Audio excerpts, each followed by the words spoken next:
Hello, everyone. What is going on? Welcome back to another episode of yours truly, Marvin's Room.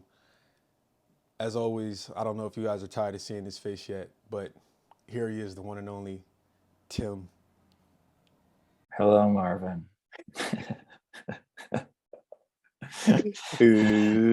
Hello. We're back. We're back again to bring some amazing content. Tim and I were just talking amazing revelations when Tim and I just had these personal conversations and talking about certain topics and talking about how there is always so much focus on technique, but it's not really about technique necessarily with this law of assumption, with this manifestation stuff. It goes so much more deeper than technique. And a lot of times, a lot of coaches, they talk and they say things and they make you think it's the technique, you're doing it wrong, et cetera, et cetera. So I wanted to hop on here with Tim and talk to you guys about, it's just so much more bigger than technique. And Tim, you can go ahead and take it away. Yeah, I mean, just as you said, the law of assumption community is generally speaking obsessed with techniques, obsessed with how Neville did sats and, robotic affirmations and all these other toys. And I call them toys because they sound cool to play with and they can be amazing and transformative. But ultimately, as I've said now for a number of years, is the technique is you. You are the technique. And I think Neville would have agreed with that statement. I made that video with my friend Cecilia, or a quote that Cecilia shared with me from a 1966 lecture that Neville had, where he basically said, "Listen, everything I do is figurative. I'm just trying to get myself to believe." Basically, that's why I do all these techniques. The techniques in and of themselves have no power. That's a direct quote. He says they have no power. That means sats, robotic affirmations, all that stuff has no power if it doesn't align with you right now, your sensibility. And just to be blunt, Marvin and I we were talking to each other, and we were talking to someone briefly, and we mentioned to the person we were talking to, it's like, does any of the stuff that the three of us are speaking about right now have anything to do with a technique? And of course, we all were saying, of course not. No. The real work here is very rarely about techniques. You watch a couple of YouTubers, you're going to know how to do the technique. Getting it to change your life effectively long term is not about a technique. It's about you, and that's what that's why Marvin and I are talking about this stuff so much, especially in the context of the SP world, because it's the opposite of most of the SP advice you hear, which is all technique oriented.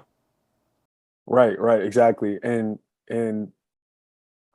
what I was saying to Tim was when we were talking is that the focus is so much on technique, and the focus is always so much on the law of assumption that particularly with the SP community is that so many people, they don't realize that they miss out on all of the other laws, right? So law of assumption is the hot, flashy, sexy topic right now and has been for the past couple of years at least.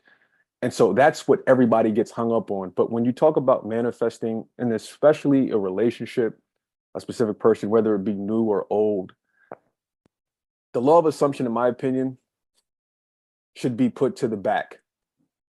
There are so many more laws, if you want to use that term, that are way more important than law of assumption. Because law of assumption, Neville goes, and it's funny because Neville always talks about going to the end. Neville goes straight to the end when he talks about law of assumption. But the other laws that are ignored, that are keeping a lot of you from your specific person, whether it be new or old, you guys are missing out on the law of polarity. You guys are missing out on duality.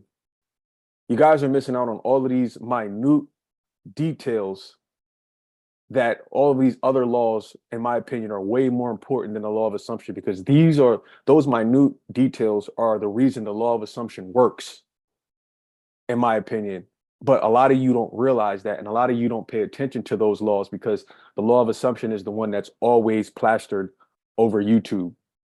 But you have to peel back the layers and understand all of these other laws in between is what makes LOA work, what makes law of attraction, law of assumption work. But if you don't understand those elements that are beneath law of assumption, how are you really gonna understand and get law of assumption to work for you? And I think this is what's missing. So, Tim, you can tell me how you feel about that. I mean, I agree with all of that. I would go so far, Marvin, because people use this language of saying laws all the time. I actually don't like using that much anymore because I think it's just overused and people use it so Yeah, it sounds all official and stuff. I think it's more like they might be laws, but they're also just really good guidance systems. They're really good like pointers and well, you things used to the look word at. earlier, Tim, to cut you off. Sorry. You used the word No, earlier when we were talking common sense. right. Well, that's the ultimate law. Yeah, yeah, Yeah, no, I mean it's fine to use the term law. It's just I don't think it has to be in stone in the way that people said it in stone. Say it's a law. right, It's like what the hell are you talking about? It's like it's a guidance system hopefully directing you. And like you said, there's all these great pointers and guidance systems. Talking about polarity, talking about your subconscious, talking about detachment, talking about if you want to use like masculine, feminine, yin, yang, those type of terms, right. all that stuff is going to help you in relationships a lot of the time more than just this law of assumption angle, right? Because here's something I don't know if we've talked about this recently. You know, we speak to clients all the time, and they're like, well, this YouTuber told me just to live in the end, so like I'm ignoring the 3D. Okay, fine. We hear this all the time. Ignore the 3D. This is my question for people who hear that advice or people giving that advice. If you're ignoring the 3D because the 3D doesn't matter, why do you want your SP in the first place? Because Wow. that's in the 3D too. Think about that. That's just the 3D. Ignore the 3D. Well, ignore your SP too. Ignore everything. And people are so gullible. And that's why this law stuff plays off so well. Oh, it's the law of assumption. I'm going to live in the end. Give me a break. That's not what meeting a wonderful life partner is about, usually, as Marvin just said. And like, live in the end. What does that mean? It's like, I know what Neville meant. He gave that great example. It's like at night, imagine being curled up in bed. And like, if you're a woman, you feel the wedding finger on your You twist uh, it. twist it, right? Yeah. Or it's like, to be more explicit, I'll try to use genteel language. It's like, after, you just had wonderful sex. I curbed it. I could have made that a lot more vulgar than I did. You both are fulfilled after sex, right? And Neville talks about the relief of that, right? That's like going to the end. That's a great state. But there's usually a lot of stuff that comes before that. Exactly. And it's worth acknowledging that and working through it. And oh man, I just love there's that William Burroughs quote. I put it at the beginning of that book I did on Neville, Manifestation Through Relaxation. William Burroughs, who was a very famous junkie as well as writer in the 20th century, he said all pleasure is relief. And Wow, I like that. that's going to the end. That's pretty profound. Yeah, wicked profound. And like Neville was talking about that all the time, but like that's living. If you're the, it's like, so when you're, Neville said this too, like when you're satisfied, right? Like let's say like we'll give the orgasm example. Orgasm, you're there, and there's this relief, relief. You don't want to make love again. Generally it's like there's the relief. It's done, right? How often should I, do the imaginal act? He says, until your desire is fulfilled, then it's over. The seed's been planted, right? Then it has to gestate, as Marvin always talks about.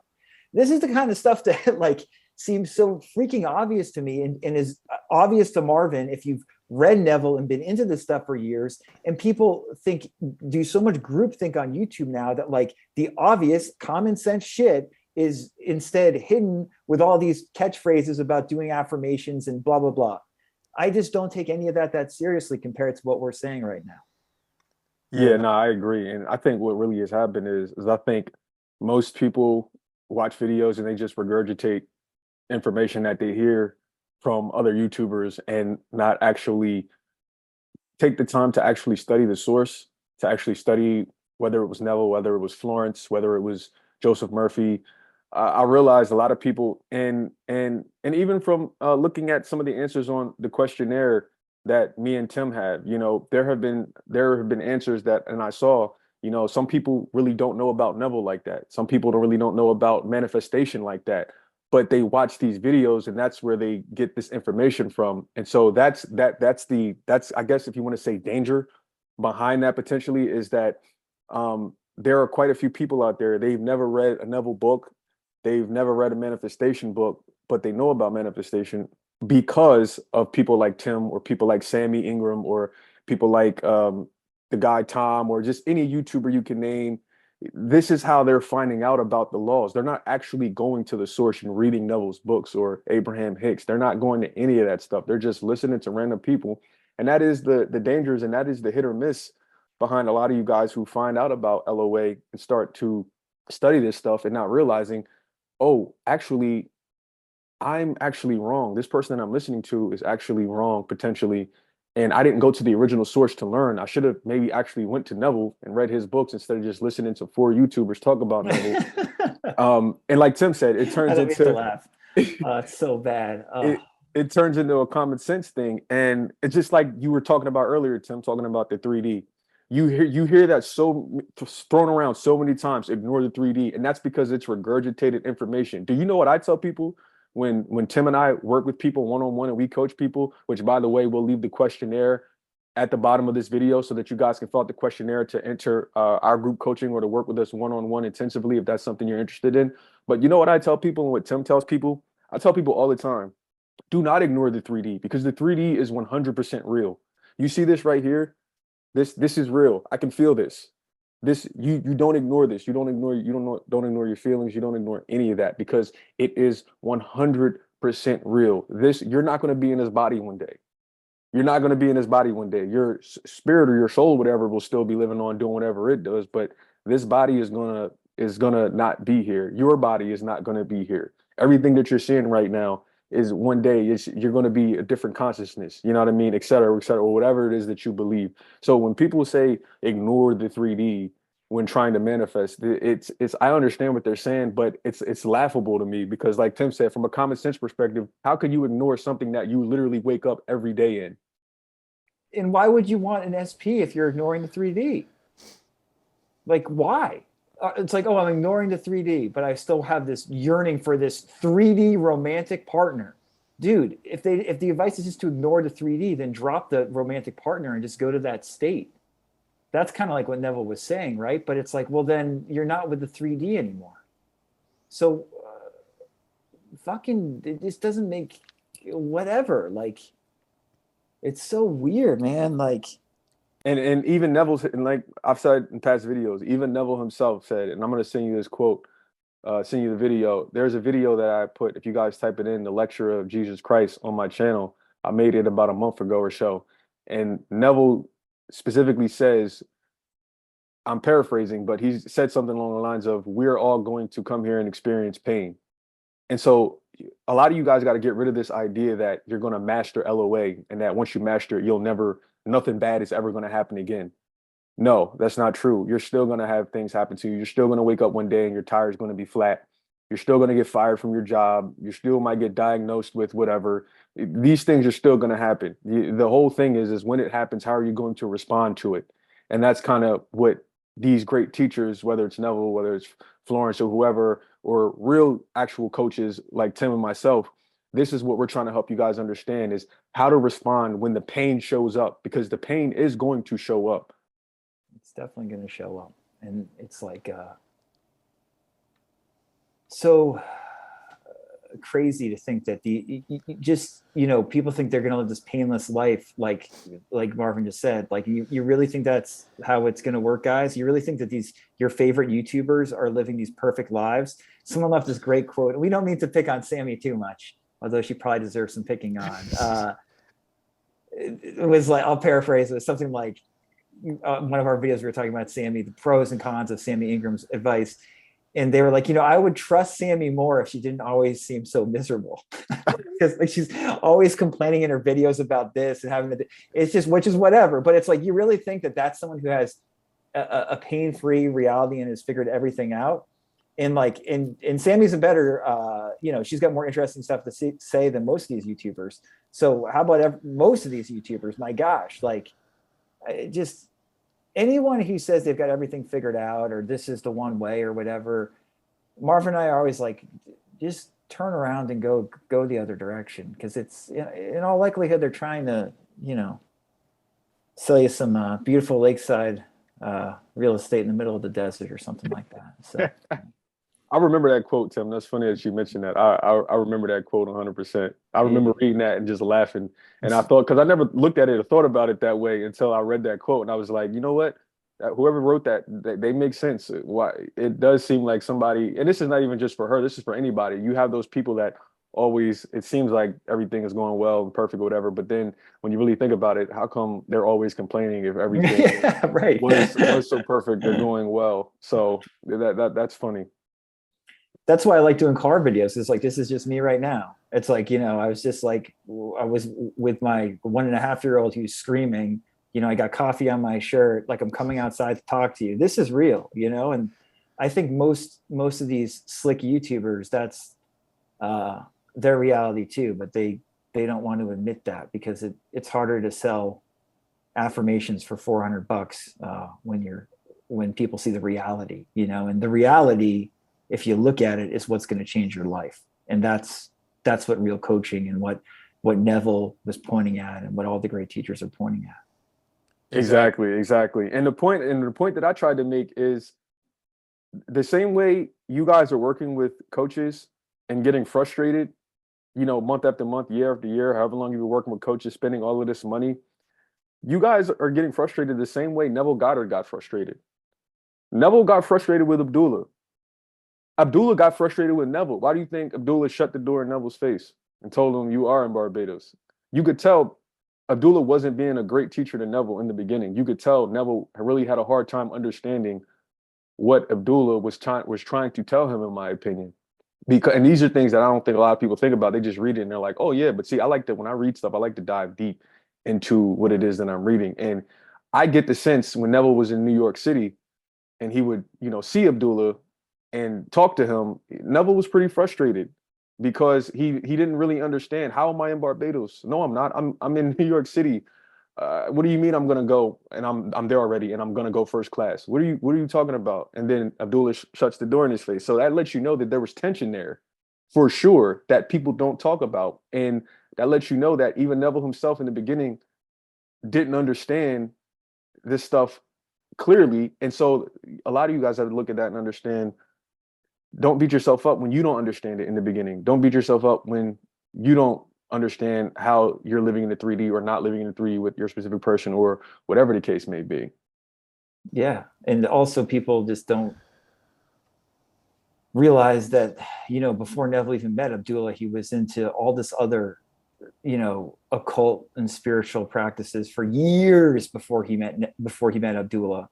And then that Barbados incident happened, I think, in the early 30s. Neville didn't start teaching publicly, I don't believe, until 5-6 years after that. So we're not talking about like learning this stuff overnight or in a couple of months here, guys, or a couple of years, to be frank. Right. This is lifetime work. And the good news is, especially with relationships, SP work, you can make huge strides in a relatively short period of time. But that relative short period of time, realistically, is still going to be several months, if not a few years, just to be blunt. One reason Marvin and I have this new program is because we want to speed it along for people and do real work with people where we make it move as quickly as we think is possible. But, we both agree minimum 6 months of deep work to get this SP stuff to start truly shifting in your life. And who knows, maybe you've manifested a partner before then, but as we always like to say, just because you manifested a partner doesn't mean you're going to keep them. So you got to think of this in terms of months and years, not a few days or a few weeks or a few months. It's gratifying longer term work. 100%. Well said. Cool. Well, I guess that's it. That's all we got for them today. Yeah, fill out that questionnaire. We're offering free consultations to people who fill out the questionnaire who want to dive deep. Do not fill out that questionnaire if you just want affirmations or cheap advice. But if you want to do work with Marvin and I for a year, basically, by all means, we'd love to work with those type of people because they're serious and we're serious, and because of that, we tend to get results and people get fulfilled. Absolutely. Absolutely. Cool. All right, Marvin. Well, I'll see you around then. Yes, sir. Yes, sir. Bye, everybody.